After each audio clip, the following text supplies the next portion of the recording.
রংপুরের ঘটনায় প্রথমেই অবিশ্বাস তৈরি হয়েছিল যখন পুলিশ আর অভিযুক্তর গায়ে একই পোশাক দেখা গিয়েছিল।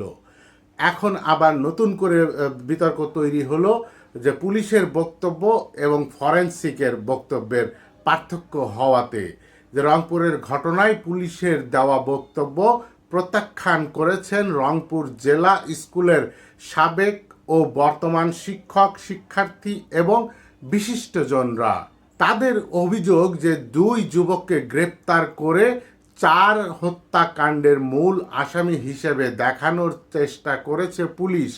এটিকে সাজানো নাটক বলে দাবি করছেন তারা।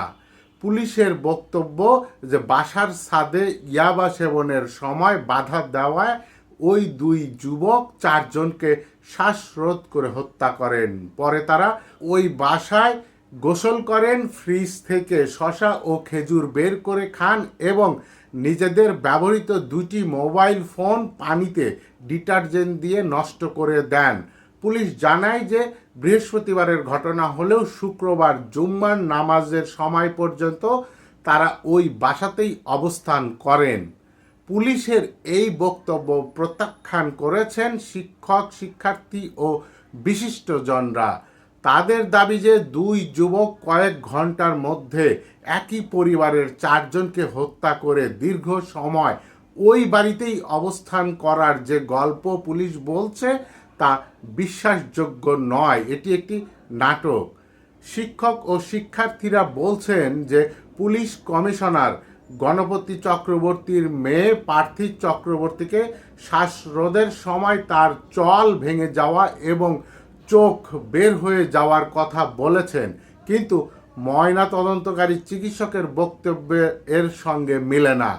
পুলিশের বক্তব্য ও চিকিৎসকের বক্তব্যের মধ্যে পার্থক্য থাকলে পুলিশের বক্তব্য কিভাবে বিশ্বাস করব আমরা?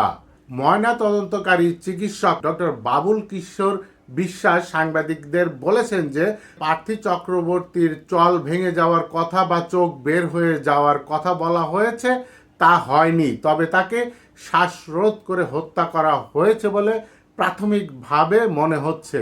ফরেনসিক রিপোর্ট না আসা পর্যন্ত মৃত্যুর মূল কারণ নিশ্চিতভাবে বলা সম্ভব নয়। এছাড়াও 4 জনের মুখে বা শরীরে অ্যাসিড দিয়ে ঝলসে দেওয়ার কোনো আলামত পাওয়া যায়নি ময়নাতদন্তে। এখন দেখা যাক যে আগামীতে এই মামলা কোন দিকে মোড় নেয়।